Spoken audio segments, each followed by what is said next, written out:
Hi everyone, welcome back to my channel. In today's video, I'm going to be exposing a few Instagram growth tips that I don't necessarily believe in, nor do I think that they work anymore. There might be some that may have worked previously in the past, but I definitely don't think they work now. I think they're outdated and I don't think a lot of you should be trying them. So I'm being pretty ballsy in this video. I'm totally okay with you disagreeing with me. If you've tried them, you still use them and it works for you, great. But from my personal experience, these are outdated tips that I don't necessarily recommend that people should be still using in this day and age. So let's just get straight to it. So the first one that I want to tackle is all about commenting. Okay, bear with me. What I hear a lot of kind of websites and people recommend to others is that people should be commenting on really big popular accounts. They should be commenting on their posts and they should be doing it a certain amount of times a day. Or they should be commenting on really great posts which have come under specific hashtags certain amounts of times a day. Now, do not get me wrong, I thoroughly believe that commenting on those posts and everyone else's posts is super, super powerful. And I also understand why people recommend that they do this. The issue I have with this tip though, is that people often fail to disclose that this tactic does not work if you are not sharing good comments. So what often happens is that someone will say, hey, follow a hashtag related to your niche and share 10 comments every single day under like the posts what come underneath that hashtag, right? And the reason why they're recommending that you do that is because it's going to give you exposure to anyone who's going to be looking at the comment section of that post. And you would think that if you're commenting under posts which are similar to your niche and relevant to your account, you're therefore going to get exposure to people who are potentially going to be interested in your content and what you have to offer. And that way of thinking is completely correct. It's definitely something what takes a long time. It's not something where you share one comment, everyone sees it and therefore you get loads of followers. It doesn't work like that. It's quite manual and it takes some time. But it can work. The issue is that people hear that tip, and you may have even heard that tip from me before, and I really hope whenever I've shared it, I've given you this context, right? Because if you follow that tip and you just start sharing comments blindly under people's posts, and the comments say something like, great job, nice photo, or like, what's a good other example? I love the colors in this image. They're not good comments. They're not good comments. And when they're comments which are just really casual and they don't have anything special about them, what happens is that they get lost. And the desired effect that you're looking for of people seeing your comment and thinking, oh, what a great comment, let me go check out their page, it doesn't happen. That doesn't mean that you commenting goes to waste, because you've still engaged with another account and that is super valuable regardless of what the outcome is. So by no means am I saying don't comment if you're not going to leave a valuable comment. Just know that you're not going to get the results that you're expecting if the comment you're leaving is super generic. Instead, what you want to do is share a comment which is really like authentic in some way. So maybe you're saying, love what you're talking about. I actually had a similar experience and this happened to me. Or maybe you're saying, oh, love that piece of advice. Can I actually add one further tip that I've used that I thought was great, and then say this? Or maybe even disagree with someone. Whatever it is, share something of value in the comment section. And what you'll notice is that people will respond well to that comment. People will start to check out your page. You'll probably gain some followers. The owner of the post might even pin your comment to the top of their comment section. And that's where the real value of that tip lies. So that's the first one I want to say. So the second one is all around showing up on your stories every day. So a bit of context. The reason why people say to show up on your stories every day is because, first of all, there are a lot of people who actually spend more time on their stories or surfing their stories than they do on their feed. So there's actually a lot of people who will primarily see your story content over any feed content that you share, which I always find really interesting. So that's one reason. Another reason is if you're using your stories correctly, you'll be using your stories to share behind the scenes content and like really raw, just, you know, authentic, that word again, content about your life and what you're doing.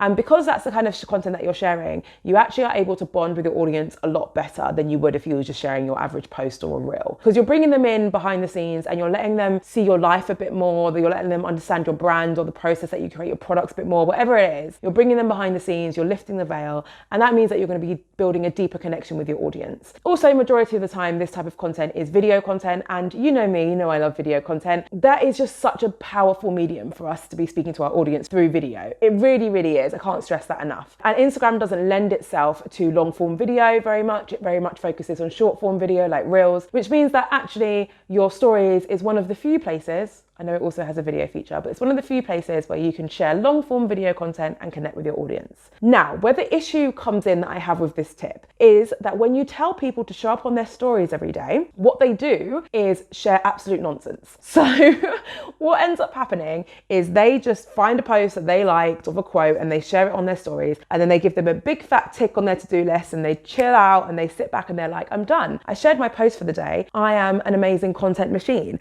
And unfortunately, that's not the case.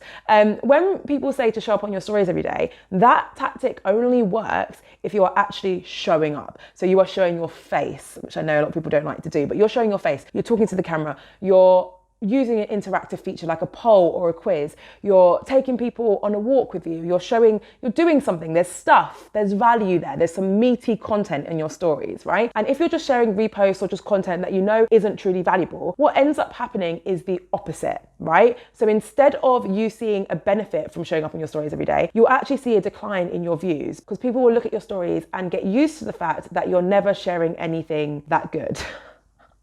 God. Sometimes I just can't sugarcoat things. I really struggle with sugarcoating things sometimes, but it's the truth of it, right? You'll be sharing content what's not great, and we've all been there. We've all found someone who we follow and we've looked at their stories like twice in a row and been like, oh, you just share absolute nonsense, or like everything you share just there's no substance to it. So you just stop looking at their stories. And let me tell you, when you lose a story viewer, it's incredibly hard to get them back. Okay, the algorithm which powers your stories is a beast, and it's difficult for you to get back on their radar, right? So it's really important that every time you show up on your stories, you are showing up, you are sharing some pretty good content. So that's why I don't necessarily recommend with the whole post on your stories every day, unless you're going to share really great content, in which case, oh my God, yes, go for it. Okay, so the next one is to focus on your hashtags. This is a tip that I'd like to think most like gurus, I hate that word. You know, most like marketing or Instagram marketing professionals don't push this anymore, but I know that some of them still do. So the issue I have with this is that Instagram is evolving. I think we all know that Instagram is changing at a rapid pace. And what that means is that how Instagram works and how it is powered is changing. So back in the day, your hashtags were one of your best, if not your only really way of getting exposure to a whole new audience. Instagram was a very closed platform, right? In order for you to reach new people, you need to be using hashtags. And that's not the case anymore. And the more changes they implement, the further away they get from that previous model, okay? Now, Instagram has things like search, and Instagram search allows anyone just to search in a keyword and see a bunch of content pop up. The content showing and appearing under that keyword isn't appearing purely because they've used a relevant hashtag. It's also appearing because that post includes relevant keywords, or that profile includes keywords in their bio. So Instagram are now using different signals from your content and from your profile in order to show your content to new people. It's not just about hashtags anymore. And such a great example of this is one of their latest features, which I haven't actually spoken about on another one of my videos, but it basically involves them sharing content on your home feeds which has not come from someone who you follow already. I'll put a screenshot here so you can have a look at what I mean. I've only just started seeing this. I did hear about it a few months ago, but I've only just got it on my personal account. And what it means is that you can scroll down your home feed and you will start to see posts from accounts that you do not follow yet. That is a big deal. They are now, previously your home feed was just for people who you were following. They now are sharing content from other accounts that you don't follow, and it's just content that they think that you'll like. And don't get me wrong, when I first heard about it, I was like, I don't like that, because I only want to see content from people that I'm following. But let me tell you, the posts that they've been sharing over this past few days to me have been spot on.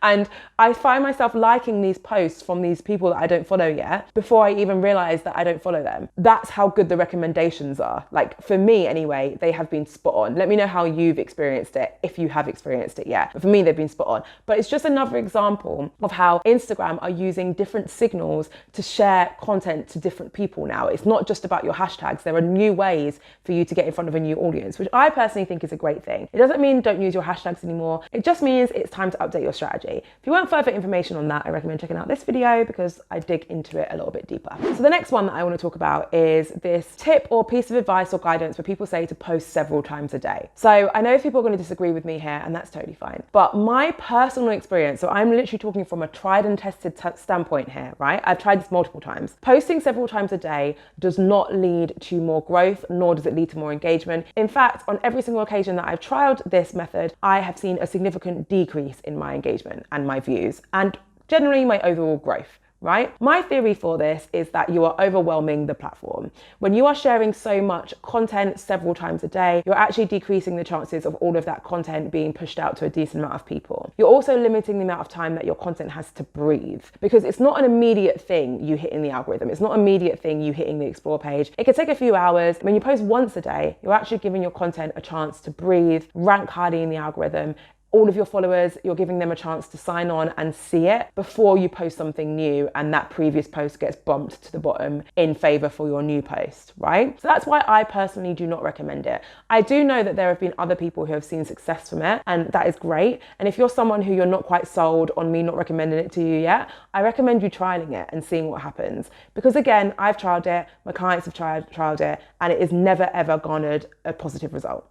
Okay, so the final one is all around competition loops, or like competition loop giveaways. What are they actually called? I feel like they're called competition loops. This is a super old school one. However, I got a DM from a company asking me to take part in one the other day, and I was like, are these still a thing? So I thought I've got to include it in this video, right? For those of you who don't know what a competition loop is, it's basically a competition which will be hosted by one particular company. And how it works is that this company will charge a fee to a bunch of different brands or influencers or content creators, basically anyone who wants to grow and gain some followers. They will charge them a fee to take part in this competition. So say if I was hosting a giveaway and you wanted to grow your account, I would say to you, okay, take part in this giveaway, pay me £80 and you're going to see an increase in your follower account. And how you end up seeing an increase in your follower account is that I would run this giveaway on my platform, and sometimes I might get a celebrity to endorse it. Have you ever seen those ones with the Kardashians where they're photographed with like loads of like Louis Vuitton bags and all this designer stuff, and they're there and they're like, do you want to win all of this? All you've got to do is follow these steps. That is an example of an actual competition loop, which is run by a really big company. So in this scenario, say that I am the company who's running the competition. I may hire Beyonce.